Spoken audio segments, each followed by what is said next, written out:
À propos de la paix, je crois qu'il y a trois questions essentielles que l'on ne formule pas de cette manière-là habituellement. La première, c'est de se demander est-ce que la paix est derrière nous ou devant.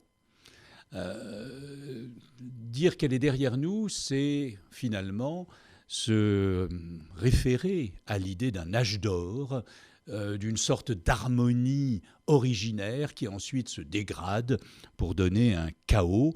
La perfection originaire serait pacifique, douce, non violente, harmonieuse. Ensuite, les choses se dégradent. Ou bien, on se demande, est-ce que la paix ne serait pas devant nous ? Alors si elle est devant nous, ce sont les temps futurs, les lendemains qui chantent, l'harmonie à construire, la paix universelle qui viendra après des révolutions ou après l'arrivée du Messie. Mais il se pourrait aussi qu'on imagine la paix à la fois derrière et devant.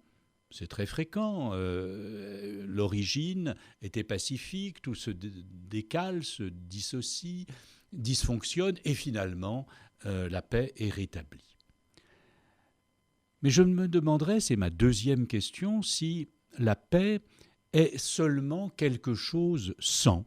Est-ce qu'il suffit de la définir en disant qu'elle est sans violence, sans guerre, sans meurtre, et que supprimer du négatif est une définition suffisante ?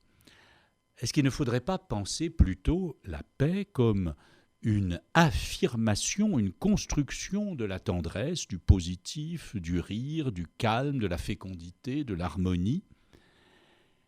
Et enfin, dernière et troisième question, ne faudrait-il pas se demander si la paix peut exister seule ?